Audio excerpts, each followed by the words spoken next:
Museo Vaticano. Da Vinci, Rafael, Michelangelo, πώς κλείσαν τους πιο μεγάλους ουρανούς στον ανθρώπινο πρόσωπο, στον ανθρώπινο σώμα, νύχια ποδιών και χεριών, φύλλα και άστρα, θηλές, όνειρα, χείλη, το κόκκινο και το γαλάζιο, το απτό και το ασύλληπτο. Από το άγγιγμα ίσως αυτών των δύο δαχτύλων να γεννήθηκε και πάλι ο κόσμος. Η απόσταση ανάμεσα σε αυτά τα δύο δάχτυλα μετράει με ακρίβεια ακόμη την έλξη της γης και τη διάρκεια. Δεν αντέχω, είπε, τόση ομορφιά και τόση αμαρτωλή αγιότητα.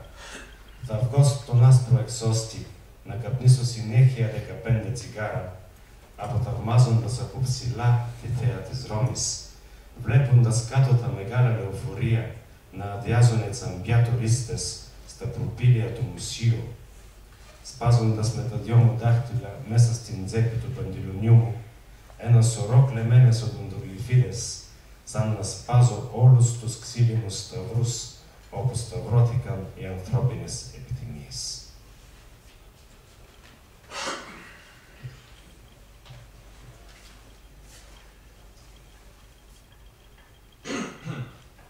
Ватиканският музей.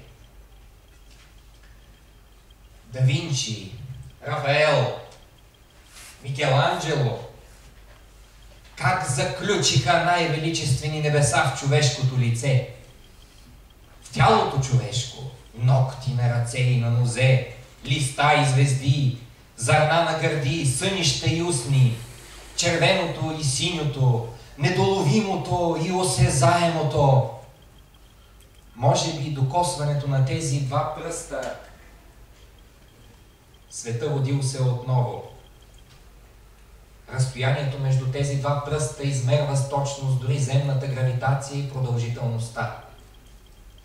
Не издържам, каза, толкова красота и толкова греховна святост. Ще изляза на белия балкон, да изпуша една след друга 15 цигари, възхищавайки се от високо на гледката на Рим.